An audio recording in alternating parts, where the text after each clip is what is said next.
Bon, les gars, parmi tous les messages plus farfelus les uns que les autres que vous m'adressez chaque semaine sur les réseaux sociaux de la chaîne, il y a une demande qui revient assez souvent, celle de parler de philosophie. En gros, vous êtes nombreux à réclamer un épisode sur Marc Aurèle, sur Maurras ou sur Pascal, sans même vous rendre compte que ces gus, ce sont pas des écrivains. Les gars, vous en avez plein des philosophes en herbe sur YouTube, du plus mainstream au plus perché. Alors pourquoi vous venez demander au seul gonze qui parle de littérature de sortir de son sujet? Mais pourquoi il vient me chercher, quoi? C'est ça que je comprends pas. Non, parce que moi je vous adore, vous le savez. D'ailleurs, abonnez-vous. Mais il y a quand même des fois où je vous comprends pas. Alors, j'ai bien réfléchi à cette demande qui revenait quand même très souvent, et je me suis dit que j'avais deux alternatives. Soit en faire un épisode en feat avec une autre chaîne, mais ça, vous le savez, c'est super compliqué parce que la spécialité numéro uno des youtubeurs, c'est quand même de s'ignorer en DM à base de je te mets en vue, je suis trop bien pour toi. Mais non, c'est pas tabou, c'est pas tabou. Soit, et c'est ce qu'on va faire aujourd'hui, vous parler de ces personnages sous un angle esthétique. Parce que oui, si on prend 2 secondes pour y réfléchir, ce qui fait la popularité de Marc Aurèle, de Pascal ou de Machiavel, ce sont moins les idées qu'ils véhiculent que l'image qu'ils renvoient, soit grâce à l'imaginaire qui entoure leur vie et leurs idées, soit, et ce n'est pas incompatible, grâce à leur sens de la formule et leur punchline qui font d'eux des MC ramoneurs de daronne avant l'heure. J'ai baisé ta femme et c'est pas demain que tu baiseras la mienne. Et le plus célèbre de cette petite équipe, à n'en pas douter, c'est clairement Marc Aurèle, l'homme qui a raidé à la fois sur le game littéraire et sur le game politique du lourd empire romain à son apogée, en nous laissant, comme testament philosophique, ce livre célébrissime, pensé pour moi-même, probablement le bouquin le plus mal nommé du monde puisque des millions de lecteurs l'ont parcouru après lui et se sont abreuvés de sa sagesse. Et vous ne l'avez pas encore lu? Alors on en parle tout de suite. En quoi un CAP, empereur du monde, option, première puissance mondiale de l'Antiquité, et une mentalité de lourd philosophe résilient, en se combinant dans un petit opuscule, ont forgé l'un des textes clés de la culture occidentale? Que faut-il retenir des enseignements laconiques et puissants que Marc Aurèle vous balance chaque seconde au visage comme des goodies cochonous sur les bords du Tour de France? Et en quoi, dans un 21e siècle plein de bassesse et de bêtises, le stoïcisme a plus que jamais des choses à vous dire? On voit tout ça ensemble aujourd'hui. Mais avant ça, si vous aimez le sens de la formule, les bonnes punchlines et les innovations littéraires, je vous invite fortement à passer en description de cette vidéo pour faire un tour sur La Giberne, la maison d'édition du Hussard, où vous trouverez de quoi satisfaire votre curiosité littéraire. Et pour vous convaincre du bien fondé du projet, on a même ajouté la possibilité de laisser des avis pour tous les lecteurs, histoire que vous puissiez vous rassurer sur le sérieux de cette affaire. Alors, vous attendez quoi? À une époque où Gallimard publie Annie Ernaux et Bruno Le Maire. Emmanuel Macron is Jupiter. I'm Hermès, the messenger. Mais qu'est-ce que tu me baragouines, sale fils de... Faudrait peut-être encourager les bonnes initiatives, non? Alors zou, www.lagiberne.fr, tu vas voir, on est bien là-bas. On n'est pas bien? Si. Et puis, en attendant la livraison de ton colis, nous, on parle de Marc Aurèle. Générique.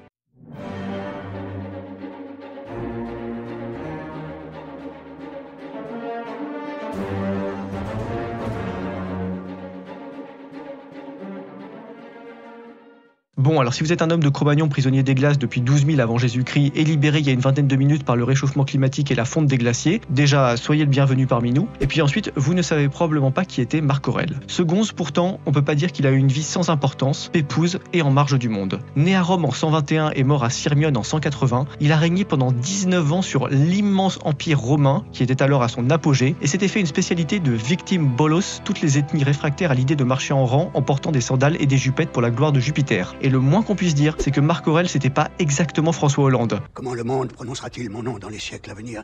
Vais-je passer pour un philosophe, un guerrier, un tyran? Be you. Be proud of you because you can do what we want to do. Quelle indignité. Lui, il ne se ridiculisait pas H24 en bafouillant des trucs malaisants dans un patois de globiche infernal. Lui, il pacifiait les frontières de son colossal territoire tout en administrant l'intérieur avec tellement de sagesse qu'on l'a catégorisé, avec le recul, parmi les 5 bons empereurs, c'est-à-dire les 5 monarques qui ont raidé sur l'Antiquité avec un minimum de jugeote et d'efficacité, à une époque où coup de dague dans le dos et dépeçage par une bande de miliciens agacés sont considérés, pour un empereur, comme des causes de mort naturelle. Il est mort comment, tonton Henri? Pendu. Mort naturelle. C'est une consolation. Et pourtant, malgré ses succès militaires et sa gestion très correcte de la grande crise qui a représenté l'arrivée dans l'Empire de la très stricte crédible peste, qui a décimé une partie de la population italienne au KLM dans les années 160, Marc Aurèle, on peut pas dire que c'était un amateur de faste et un frimeur avec des blings en or d'1 mètre carré autour du cou. Alors là, pas du tout. C'est même tout à fait le contraire en fait. Lui, orphelin de bonheur, il a grandi entouré de précepteurs versés dans la philosophie antique, avec qui il a d'ailleurs gardé contact tout au long de sa vie via de longs échanges épistolaires. Et ça l'a durablement marqué. Mais pour bien comprendre cet aspect de sa personnalité, il faut que je vous explique de plus près ce que sa philosophie représente dans l'Antiquité et à Rome en particulier. Aujourd'hui, si je vous parle de philosophe, il y a gros à parier que vous allez vous représenter des mecs avec des IMC de panier en rotin qui prennent beaucoup beaucoup trop de temps pour réfléchir sur des trucs inintéressants, évidents ou jargonnants, jusqu'à pondre des bouquins imbitables de 3500 pages que personne ne lit ni ne comprend et qui prétendent qu'il faut abolir la prison, la police et la civilisation au nom de je ne sais quelle fadaise avant de mourir d'une crise d'apoplexie précoce comme les énormes dispensés de sport qu'ils sont au fond. Donc c'est compliqué, c'est compliqué. En gros, pour le dire simplement et en version courte, la philo, dans la mentalité de beaucoup de gens, c'est un truc de fragile de la fac option communisme intersectionnel entre ses 5 mois de vacances hebdomadaires. Et sachez une chose, ce portrait caricatural, en plus d'être faux, bien sûr, il ne s'applique pas du tout à l'Antiquité. Parce que philosophie, étymologiquement, ça veut dire amour de la sagesse, et par extension, recherche de la sagesse. Donc la philosophie, à l'origine, c'est pas l'art de torturer les mots pour aboutir à des contre-vérités gauchistes, mais au contraire une manière de dégager des préceptes de vie sains qui permettent de se construire une existence juste et la plus agréable possible. Quand je vais chez les gens, je m'assois, je dis merci, je prends un petit café, et puis je me tais, je dis bonjour madame. Et là, vous avez plusieurs écoles, dont les plus connues sont sans doute les hédonistes et les stoïques, Marc Aurèle appartenant à cette seconde catégorie. Pour les stoïques, le principe de base de la vie, c'est qu'il y a des choses que tu peux contrôler et des choses que tu ne peux pas contrôler. Elle m'a quitté, je lui ai tout donné. Bon, alors jusque-là, vous me direz, c'est plutôt évident et on n'a pas forcément besoin qu'un vieux pervers en toge vienne nous expliquer avec son haleine fétide de clodo plébéien ce qu'il en est. Mais là où il y a un trick, c'est quand tu réalises que l'enjeu pour annihiler le malheur, c'est d'apprendre à faire la différence entre ce qui dépend de nous et ce qui ne dépend pas de nous. Une fois ce premier palier atteint, on peut s'arranger pour, petit 1, faire bien les choses qui dépendent de nous, petit 2, modifier notre jugement sur ce qui ne dépend pas de nous afin de ne pas en souffrir. Exemple concret, tu es un demi-clodo de la Gaule narbonnaise et en te promenant dans la forêt avec ta zoulette, elle se fait bouffer par un loup. Ta réaction? Eh bah, selon les stoïques, le truc à faire, c'est pas de pleurer ou de geindre comme une fillette, mais de se dire, ok, j'avais une femme, elle est partie, c'est ainsi. Qu'est-ce qu'on mange ce soir déjà? Alors, oui, je caricature à fond, mais vous avez l'idée quoi. En fait, le stoïcisme, c'est un espèce d'immense masque de copium que tu peux enfiler quand les choses tournent mal pour te dire, ok, c'est pas si grave, les événements ont l'importance que je leur donne, alors si je reste calme, ça va bien se passer. Bien se passer, ne t'inquiète pas. Et cette philosophie, qui a déjà plusieurs siècles d'existence quand Marc Aurèle vient au monde, elle a notamment été propagée par un gus du nom d'Épictète aux alentours de l'an 100, ce qui fait que Marc Aurèle, dans sa réflexion, il hérite de tout ce qui l'a précédé. Et croyez-moi, le clampin en a grand besoin. C'est simple, sur ses 13 enfants, 7 n'atteignent pas les 30 ans, et sa femme, qui s'appelle Faustine, passe son temps à le cuck avec des tchats gladiateurs d'1m90, spéglef tranchant dans la carotide. Tu rajoutes par-dessus cette situation personnelle pourrie, la peste dont je parlais plus haut, et approximativement 12 216 tribus de barbares des steppes qui rêvent de décorer leur yourte avec sa peau, et t'as compris que Marcus Aurelius, un peu de soutien psychologique, ça lui faisait franchement pas de mal. Et tout ça nous amène donc enfin à ce livre, Pensée pour moi-même. Ce texte, rédigé par Marc Aurèle pour lui-même et divulgué après sa mort, contre son avis d'ailleurs, il consiste en 12 livres où le roi du monde se parle à lui-même à travers une série d'aphorismes et de brefs paragraphes pour se reprendre en main en fait. Entre les types qui veulent sa peau, les gens mauvais qui font ou racontent n'importe quoi et les difficultés à maintenir uni un empire qui couvre 10% de la surface planétaire à une époque où l'étrier est une technologie expérimentale et où un Rome Milan prend déjà 4 jours à un pélo d'éther, c'est pas facile de garder une mentalité droite et pure. Ça me fait pas rire du tout. Pas rire du tout. Donc ce texte, pour l'empereur, c'était un moyen de fixer ses idées, de clarifier sa propre pensée et surtout de se donner des exercices pour résister aux flots de caca qui viennent tambouriner à la porte de son existence. Donc, je récapitule. Vous avez un type super charismatique, BG et modeste, avec un QI de 143. QI de 143 et des amis philosophes dont le métier est littéralement de chercher comment avoir la meilleure vie possible, qui se retrouvent à diriger avec brio un système politique capable d'oblitérer absolument n'importe quelle tribu de Celtes bloquée à l'âge sombre et privée de la technologie papier-toilette la plus élémentaire, et qui, sur son rare temps libre, trouve encore le temps de gratter, pour son seul plaisir, le plus grand best-seller de la philosophie antique. Non mais, avouez au moins que c'est cool, ça en jette quoi. C'est pas Bruno Le Maire et ses histoires de fondements ouverts aux 80 là, on est sur du sérieux. Et ça, je crois, c'est la première raison du succès des pensées. Ce livre, ce qui nous attire vers lui, c'est tout le paysage mental qu'il évoque, avant même qu'on puisse en avoir parcouru la moindre ligne. À peine la couverture sous tes mirettes, tu te dis déjà que tu vas discuter avec un empereur philosophe du 2e siècle, et ça, je vais pas dire le contraire, ça en jette. Et puis l'autre aspect à souligner, c'est que les pensées, ce sont des aphorismes, c'est-à-dire des punchlines très courtes et denses, pleines de sagesse. En gros, Marc Aurèle, tu relis quelques lignes, hop, tu as un pic de dopamine dans le cerveau, tu réfléchis un quart d'heure à ce que tu viens de lire et aux conséquences de tout ce schmilblick, et tu gagnes 4 points de QI au passage. Et puis une fois que tu as accompli ceci, tu n'as plus qu'à recommencer encore et encore, jusqu'à avoir développé le même mental qu'un gonze qui faisait des campagnes pour asmater les Parthes en Asie et les Macromans le long du Danube. Et ça nous montre quelque chose de très important. La philosophie de Marc Aurèle, on y adhère d'abord pour des raisons esthétiques, ensuite pour des raisons littéraires, et enfin, éventuellement, pour des raisons philosophiques. Parce que d'un point de vue théorique, le stoïcisme, c'est quand même, et je dis ça sans méchanceté, un truc à la limite du développement personnel. Là, on n'est pas dans l'analyse ontologique de l'herméneutique du surmoi nietzschéen chez Kierkegaard. Mais oui, c'est clair.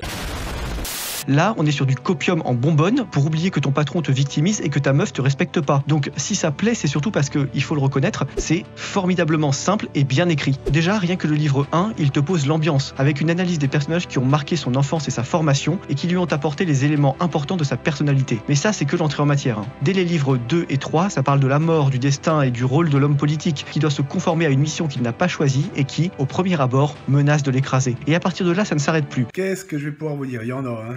Il y en a. Conseil de vie au livre 5, réflexion sur la nature du stoïcisme au livre 6, morale et droiture au livre 7, attente sur la vie au livre 8. Bref, je vais pas tout vous résumer, mais ce bouquin, il est absolument fascinant en ce qu'il vous dévoile méthodiquement comment une philosophie peut, petit à petit, napper toute une existence et sublimer votre peur en courage et votre fardeau en dévouement. Parce que oui, Marc Aurèle, c'est le type qui est limite devenu empereur malgré lui, au point qu'au moment de sa nomination, il a insisté pour qu'on lui file un co-empereur, histoire de s'alléger un peu la tâche. Lui, son kiff, c'était pas l'opulence et les dorures partout dans les palais en marbre. Au contraire, ce qu'il aimait, c'était la sobriété, la modération et la vie en marge des mondanités. Un peu de retenue, un peu de pudeur, un peu d'heshma.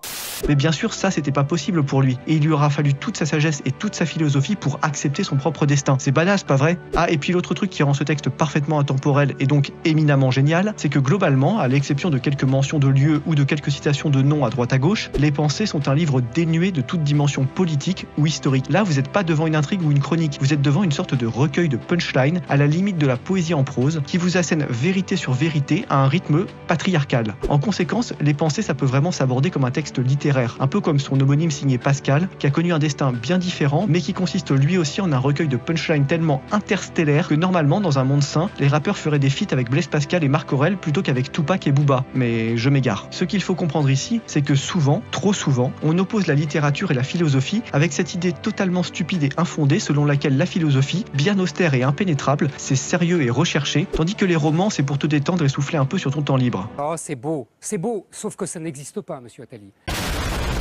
Ça, c'est vraiment l'enfumage de base en fait. Parce que si vous avez lu L'Homme qui rit de Victor Hugo, ou La Chute de Camus, ou Le Château de Kafka, ou 1000 autres petits chefs-d'œuvre du genre, vous savez que ça contient plus de lourdes vérités que n'importe quelle daube écrite par Foucault, Deleuze ou Guattari. Donc, en définitive, non seulement la littérature l'emporte sur le style, mais bien souvent, elle l'emporte aussi sur le fond. Et partant de là, la frontière qu'il faut scruter du regard, ce n'est plus celle entre la littérature et la philo, mais celle entre le bon livre qui peut vous apprendre quelque chose, le bon livre qui est vraiment juste là pour la détente, en gros ce qu'on appelle le feel good, et le tas de papier pédant et insupportable made by Jean-Paul Sartre. Et dans ce contexte, Les Pensées de Marc Aurèle, c'est du très lourd. Non seulement c'est dense et passionnant en plus d'être bien écrit, mais dans la forme, pour nos mirettes du 21e siècle, c'est plutôt original. Bah ouais, nous on s'attend à lire de la philo dans des gros livres épais et étouffants, et bim, là, on nous sort un répertoire de punchlines ciselés. Alors moi, pour reprendre une fameuse citation, j'ai envie de dire... Magnifique, chapeau bas. Remarquable coup. Tout ça pour vous dire, les gars, qu'est-ce que vous attendez? Que vous soyez un Jean-Socrate spé-philo ou un Jean-Victor Hugo spé-littérature, que vous soyez un lycéen en quête de copium après votre 11e râteau par Vanessa, ou un salarié French Dreamer qui vient de se faire refuser sa promotion par son patron au grade de senior consultant en développement B2B des entreprises, bref, qui que vous soyez, Les Pensées de Marc Aurèle sont faites pour vous. Alors radinez-vous en commentaire et prenez-moi ce bouquin. Ah, et si vous l'avez déjà lu, je vous recommande de poursuivre avec un formidable roman dont j'ai déjà parlé ici, Mémoire d'Adrien de Marguerite Yourcenar, qui vous fait plonger dans les pensées d'un autre empereur contemporain de Marc Aurèle, Adrien, au milieu d'une Rome somptueuse que d'aucuns voudraient éternelle, mais qui devra un jour chanceler. C'est un texte formidable sur la sagesse, la vie et le devenir des civilisations. Allez, zou, je vous le mets aussi en description. Prenez-le avec votre Marcus Aurelius de poche, ça vous fera plaisir. Habile. Bon, les gars, j'ai été sympa avec vous, je vous ai parlé de ce livre fétiche que vous vouliez absolument voir sur la chaîne, et je crois l'avoir fait sous un angle assez inédit pour mériter que vous vous abonniez, que vous activiez la cloche, que vous passiez sur les réseaux sociaux, et surtout, que vous donniez sa chance à La Giberne, la maison d'édition du Hussard, qui vous attend en description. Pays réel, le premier livre de la maison, parle lui aussi de civilisation en déroute et de ce que les hommes peuvent faire avec ou sans sagesse contre cela, alors foncez, les critiques sont élogieuses, qu'est-ce que vous attendez? Et si ce banger est déjà en votre possession, vous pouvez toujours encourager la chaîne grâce à sa page Tipeee. Merci à tous les donateurs. Vous n'imaginez pas comme votre soutien me touche. Sur ces bonnes paroles, moi je vous dis à très vite pour un nouvel épisode. Et d'ici là, portez-vous bien. Allez, rompez les gars.